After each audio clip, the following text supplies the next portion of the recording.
আল্লাহ সুবহানাহু ওয়া তাআলা এই দুনিয়া সম্পর্কে বলতে গিয়ে তিনি বলছেন যে ওয়ামাল হায়াতুদ দুনিয়া ইল্লা মাতাউল গুরুর। মানুষ যে দুনিয়ায় এসে বসবাস করে, যে দুনিয়াতে আসার পর আল্লাহ সুবহানাহু ওয়া তাআলাকে ভুলে যায়, যে দুনিয়াতে এসে মানুষ অনেক কিছু করে, সেই দুনিয়াটা কি তার সম্পর্কে আল্লাহ সুবহানাহু ওয়া তাআলা বলছেন যে ওয়ামাল হায়াতুদ দুনিয়া ইল্লা মাতাউল গুরুর, যে দুনিয়াটা ধোঁকার বস্তু ছাড়া কিছুই নয়। দুনিয়াকে আপনি যতই আপন মনে করেন, দুনিয়াকে আপনি যতই সুন্দরভাবে সাজিয়ে তোলেন, দুনিয়াতে আপনি যত কিছু করার চেষ্টা করুন না কেন, হয় দুনিয়া আপনাকে ফাঁকি দেবে, নচেৎ আপনি দুনিয়াকে ফাঁকি দেবেন। এটাই বাস্তবতা। দুনিয়াটা কি একটা উদাহরণ দিলে বুঝতে পারবেন যে দুনিয়াটা আসলে কি। একজন মানুষ ঘুমিয়ে গেছে, ঘুমার পর সে স্বপ্নে দেখছে যে তার হাতে কেউ একটা স্বর্ণের ইট দিয়েছে। ভালো করে বুঝবেন, একজন মানুষ ঘুমিয়ে গেছে, ঘুমিয়ে যাওয়ার পর সে স্বপ্নে দেখছে যে তার হাতে স্বর্ণের ইট দিয়েছে। স্বর্ণের ইট যখন সে স্বপ্নে পেয়ে গেছে, খুব মজবুত করে আপনার মুষ্টিবদ্ধ করে হাতের মধ্যে ইটটিকে সে কবজা করে নিয়েছে। কবজা করে নেওয়ার পর সে হঠাৎ করে যখন দেখছে যে সকাল হয়ে গেছে, তার স্ত্রী তাকে ডাকছে যে কি গো, আজকে কি অফিসে যাবে না, বা কি গো আজকে কি ব্যবসায় যাবে না। হঠাৎ করেছে তার ঘুম ভেঙে গেল। ঘুম ভেঙে যাওয়ার পর সে হাতের দিকে তাকিয়ে দেখছে হাত ঠিক মুষ্টিবদ্ধ হয়ে আছে, কিন্তু স্বর্ণের ইট যেটা হাতে ছিল, স্বপ্নে পেয়েছিল, সেটা তার হাতে নেই।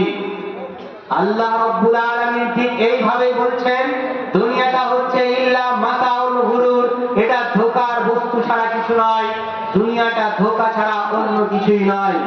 এই জন্যই আল্লাহ তাআলা বলেন যে কুল্লু নাফসিন যায়িকাতুল মাউত, প্রত্যেকটা নাফসকে মৃত্যুর স্বাদ আস্বাদন করতেই হবে। ওয়া ইন্নামা তুওয়াফাউনা উজুরাকুম ইয়াওমাল কিয়ামাহ, কিন্তু প্রত্যেকটা নাফসের কিয়ামতের দিন তার ফাইটু পায় বদলা দেওয়া হবে। ফামান যুযিয়া আনিন নার, যে ব্যক্তি নিজেকে জাহান্নাম থেকে বাঁচাতে পারবে, ওয়া উদখিলাল জান্নাহ, এবং নিজেকে জান্নাতের অধিবাসী করাতে পারবে, ফাকাদ ফাজ, কেবলমাত্র সেই ব্যক্তি কামিয়াবি। দুনিয়ার বুকে আমরা কামিয়াবি ব্যক্তি সেই ব্যক্তিকে মনে করি যে একটা বড় অঙ্কের চাকরি করে, যার মাসে 1 লক্ষ টাকা 2 লক্ষ টাকা বেতন, তাকে সমাজের মুখে মানুষ বলে যে লোকটি বড় কামিয়াব ব্যক্তি।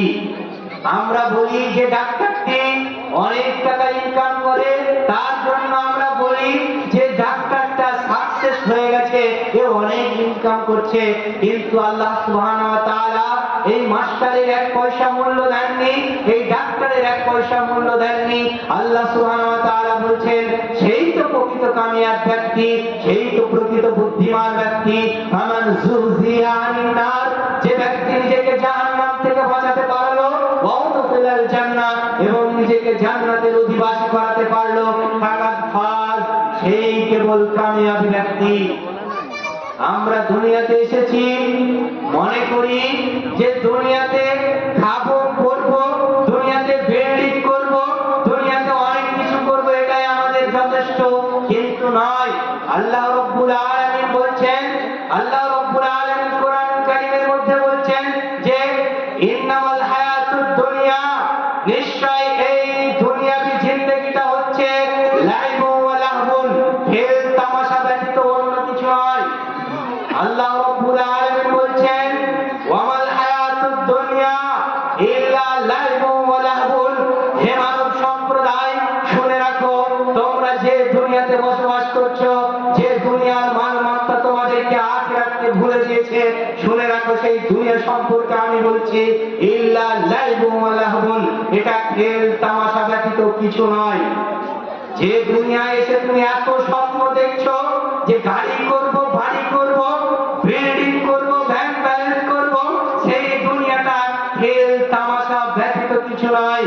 ওয়ালাদ-দারুল আখিরাতু খায়রুল লিল্লাযিনা ইয়াত্তাকুন, আল্লাহ সুবহানাহু ওয়া তাআলা বলছেন ওয়ালাদ-দারুল আখিরা, শুনে রাখো পরকালে একটা জিন্দেগি রয়েছে, পরকালে একটা টাইম রয়েছে।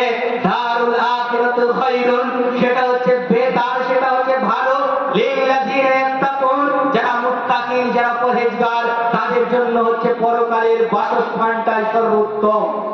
আল্লাহ সুবহানাহু ওয়া তাআলা বলছেন এই দুনিয়াটা হচ্ছে খেল তামাশা ব্যতীত কিছু নয়। দুনিয়াটা খেল তামাশার বস্তু মাত্র, আর আখিরাতটা হচ্ছে বেতার, আখিরাতটা হচ্ছে ভালো। লিল্লাযিনা ইয়াত্তাকুন, যারা পরহেজগার, যারা মুত্তাকিন, তাদের জন্য। আমরা কি মনে করি? আমরা মনে করি আমার যদি ব্যাংকে 10 কোটি টাকা থাকে, 10 লক্ষ টাকা থাকে, আমার আর কিছুর প্রয়োজন নেই, এটাই ইনাফ, এটাই আমার জন্য যথেষ্ট।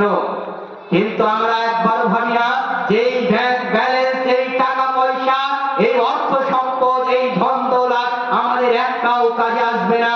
আল্লাহর নবী সাল্লাল্লাহু আলাইহি সাল্লাম বলছেন ইতবাউল মাইয়াতু সালাসা, আল্লাহর নবী সাল্লাল্লাহু আলাইহি সাল্লাম বলছেন হে মানব সম্প্রদায়, তোমরা যারা দুনিয়া দুনিয়া করে মেতে আছো, তোমাদেরকে বলছি শোনো, ইতবাউল মাইয়াতু সালাসা, মানুষকে যখন মারা যায়, ইতবাউল মাইয়া, যখন মানুষকে কবরস্থানে নিয়ে যাওয়া হয়, তো সালাসা, তার সঙ্গে 3টে জিনিস যায়। আল্লাহর নবী সাল্লাল্লাহু আলাইহি সাল্লাম বলছেন ইতবাউল মাইয়াতু সালাসা, মানুষকে যখন কবরস্থানে দাফন করার জন্য নিয়ে যাওয়া হয়, তো তার সঙ্গে মাত্র 3টে জিনিস যায়। ইতবাহু আহলাহু মালুহু ওয়া আমালুহু, আল্লাহর নবী সাল্লাল্লাহু আলাইহি সাল্লাম বলছেন ইতবাহু, শুনে রাখো সেই 3টে মাল হচ্ছে আহলুহু ওয়া মালুহু ওয়া আমালুহু, তার আহার বর্গ তার কবরস্থান পর্যন্ত যায়, ওয়া মালুহু, তার ধন সম্পদ তার কবরস্থান পর্যন্ত যায়, ওয়া আমালুহু, তার আমল তার কবরস্থান পর্যন্ত যায়। আল্লাহর নবী সাল্লাল্লাহু আলাইহি সাল্লাম বলছেন ফাইরজিসমান, দুটি জিনিস সঙ্গে সঙ্গে ফিরে আসে। হাদিসটি ভালো করে বুঝবেন, আপনার দিমাগ খুলে যাবে হাদিসটা যদি আপনার মাথায় বসাতে পারেন। আল্লাহর নবী সাল্লাল্লাহু আলাইহি সাল্লাম বলছেন ইতবাউল মাইয়াতু সালাসা, মানুষকে যখন কবরস্থানে দাফন করানোর জন্য নিয়ে যাওয়া হয়, তখন তার সঙ্গে কয়টা জিনিস যায়? 3টে জিনিস যায়। যায় কি কি?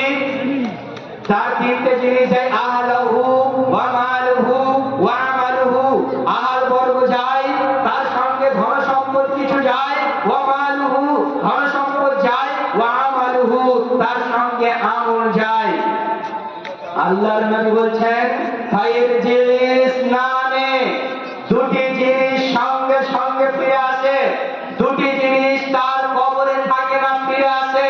সেই দুটি কি? ইরজি আহলাহু ওয়া মালুহু, তার সঙ্গ দেয় না তার পরিবার, তার সঙ্গ দেয় না তার সম্পদ। বাস্তব আপনি মিলিয়ে নিন, যদি আপনার যখন দাদা মারা গেছে, আপনার ভাই মারা গেছে, তার সঙ্গে পিছন পিছন আপনি গেছেন, বা তার খাটিয়ালি নিয়ে আপনি তাকে গোরস্থান পর্যন্ত নিয়ে গেছেন, কিন্তু তার সঙ্গ আপনি দেননি গোরস্থানে, যেখানে তাকে দাফন করা হয়েছে, সেই কবরে কিন্তু আপনি যাননি। আপনি যতই আপনার পেয়ারা ভাই হোক না কেন, আপনার যতই মহব্বতের স্ত্রী হোক না কেন, আপনার যতই কলিজার টুকরা সন্তান হোক না কেন, আপনি তার সঙ্গ কিন্তু দেন না। খুব জোর আপনি মাটি দেওয়া পর্যন্ত থেকে যান। আল্লাহর নবী বলছেন যে আহলাহু, তার আহার বর্গ কেউ তার কবরে যাবে না, তারা ফিরে আসবে। ওয়া মালুহু, তার সঙ্গে যে খাটিয়ালে গিয়েছিল, তার সঙ্গে যে ফাওড়া কোদাল গিয়েছিল তার কবর খনন করার জন্য, সেগুলো তার কাছে রেখে দেওয়া হয় না। আল্লাহর নবী বলছে ওয়ায়ারজিস ওয়ায়াবকা ওয়াহিদ, কিন্তু একটা জিনিস তার কবরে চলে যায়, যেখানে তাকে দাফন করা হয়, যে বাঁশের নিচে যাকে আপনার কাফনের মধ্যে যে জড়িয়ে দিয়ে যাকে দাফন করা হয়, আল্লাহর নবী সাল্লাল্লাহু আলাইহি সাল্লাম বলছেন যতই মাটি চাপা দেওয়া থাকুক না কেন, যতই বাঁশের আড়াল হোক না কেন, সে যদিও কাফনের মধ্যে থাকে, তার কাছে তার পৌঁছে যায় আমালুহু, তার আমল।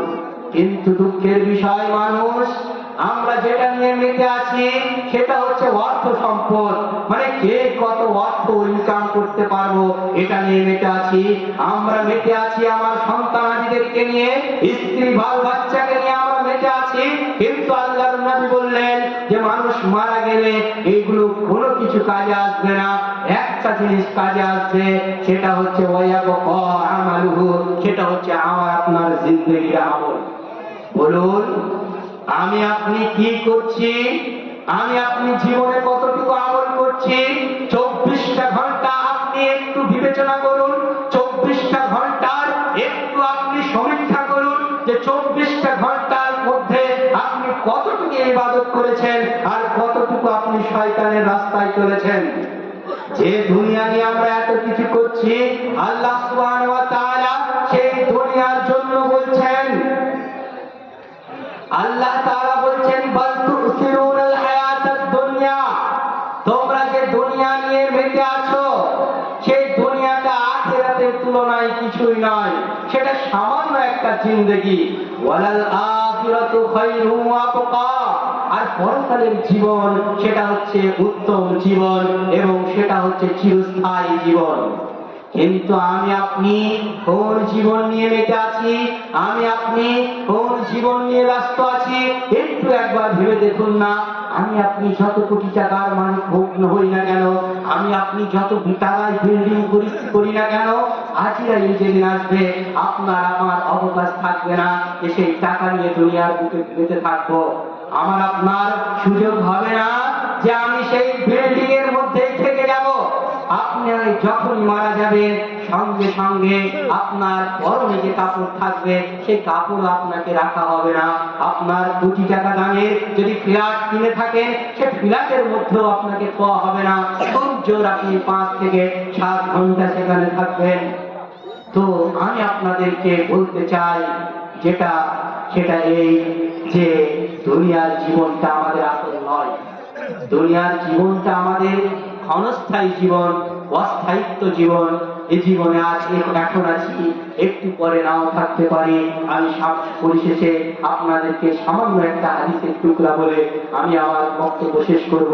তার কারণ আপনারা যার জন্য আগ্রহী হয়ে বসে আছেন তিনি আমার পিছনে আছেন, এটা আমার বেয়াদবি হচ্ছে যে ওনাকে বসে রেখে আমি কিছু বলছি। তারপরেও পরিশেষে আপনাদেরকে একটা হাদিস শুনিয়ে আমি বিদায় নেব। হাদিসটা এই যে হাদিসটা ইবনে ওমর রাদিয়াল্লাহু তাআলা আনহু বর্ণনা করছেন। তিনি বলছেন যা রাসূলুল্লাহ সাল্লাল্লাহু আলাইহি সাল্লাম বিবাদ জাসাদিন।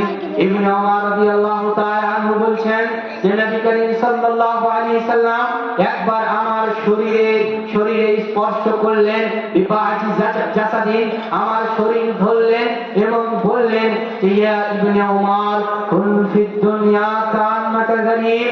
হে ইবনে ওমর তুমি দুনিয়াতে এমন ভাবে বসবাস করো যেমন গরীব লোকেরা বসবাস করে, আও আবুল সাবিল অথবা একজন মুসাফির যেভাবে বসবাস করে ঠিক এইভাবে তুমি দুনিয়াতে বসবাস করো।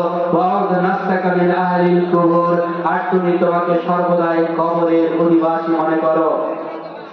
আল্লাহর নবী ইবনে ওমরকে শিক্ষা দিচ্ছেন যে ইবনে ওমর তুমি দুনিয়াতে গরীব লোকের ন্যায় বসবাস করো, অপরিচিত ব্যক্তির ন্যায় বসবাস করো, অথবা একজন মুসাফির যেভাবে বসবাস করে তুমিও ঠিক সেভাবেই বসবাস করো। আর তুমি তোমাকে সর্বদাই কবরের অধিবাসী মনে করো। তারপরে আল্লাহর নবী সাল্লাল্লাহু আলাইহি সাল্লাম বলছেন ইবনে ওমর ইযা আসবাহতা তুমি যখন সকাল করবে ফালা তুহাদ্দিস নাফসাকা বিল মাসাই, তখন তুমি সন্ধ্যা করবে এটা মনে ভেবো না। মানে তুমি আজকে সকালে ঘুম থেকে উঠেছো, তারপর তুমি আর কল্পনা করো না যে আবার আমি কাল সন্ধ্যা পর্যন্ত বেঁচে থাকবো কিংবা আজকে সন্ধ্যা পর্যন্ত বেঁচে থাকবো। তারপরে আবার আল্লাহর নবী বলছেন ওয়াইজা আমসাইতা, হে ইবনে ওমর তুমি যখন সন্ধ্যা করবে ফালা তুহাদ্দিস নাফসাকা বিস সাবাহি, তখন তুমি মনে মনে কল্পনা করবে না যে তুমি আবার সকাল পর্যন্ত বাঁচবে। আল্লাহর নবী ইবনে ওমরকে শিক্ষা দিলেন হে ইবনে ওমর তুমি মৃত্যুকে এত কাছে মনে করো যেমন তুমি সকালে ঘুম থেকে উঠেছো তুমি মনে করো যে সন্ধ্যা পর্যন্ত আর আমি আয় পাবো না, বা তুমি যখন সন্ধ্যায় উপনীত হবে সন্ধ্যাটা পেয়ে গেছো তখন তুমি ভাববে না যে কাল সকাল পর্যন্ত আবার আমি আয়ু পাবো, এটা তুমি ভেবো না। তুমি সর্বদাই নিজেকে কবরের অধিবাসী মনে করো। আর আল্লাহর নবী সাল্লাল্লাহু আলাইহি সাল্লাম বলছেন, তুমি দুটি জিনিসকে প্রাধান্য দিও, তুমি দুটি জিনিসকে প্রাধান্য দিও। একটা হচ্ছে অসুস্থতার পূর্বে সুস্থতার প্রাধান্য দেবে, আর কবলা মৌত হায়াতিকা কবলা মৌতিক, আর মরণের পূর্বে জীবনকে প্রাধান্য দিবে। তাই ভাইরা, আমি আপনাদেরকে বলতে চাই, আল্লাহ তাআলা আমাদেরকে এখনো বাঁচিয়ে রেখেছেন, তাই আমরা বেঁচে আছি, এই জীবনটাকে প্রাধান্য দিব। মরে যাওয়ার আগে, মরে গেলে আমার আপনার কিছুই থাকবে না, আফসোস করা ছাড়া উপায় থাকবে না। এখনই যদি আফসোস করেন, জীবনের যতটুকু টাইম অতিবাহিত করে এসেছেন, যত গুনাহ করেছেন, আজকে বসে যদি আপনি ক্ষমা চান, তো আল্লাহ তাআলা আপনাকে ক্ষমা করে দিতে পারেন। তাই পরিশেষে এই দোয়া করি, যারা এখনো নামাজ পড়েন না, এখনো আল্লাহ রাসূলকে মানেন না, তারা তওবা করে ফিরে আসুন, আল্লাহকে মানার চেষ্টা করুন। দুনিয়া কিছুই নয়, দুনিয়াটা একটা ধোঁকার তামাশা মাত্র। তাই আল্লাহ তাআলাকে বলে, আল্লাহ তাআলা, আমরা যারা এখনো নামাজ পড়তে পারি না, তোমার রাস্তায় চলতে পারি না, আল্লাহ তাদেরকে তুমি তোমার রাস্তায় চলে 5 ওয়াক্ত নামাজ আদায় করার তৌফিক দিও। আমিন।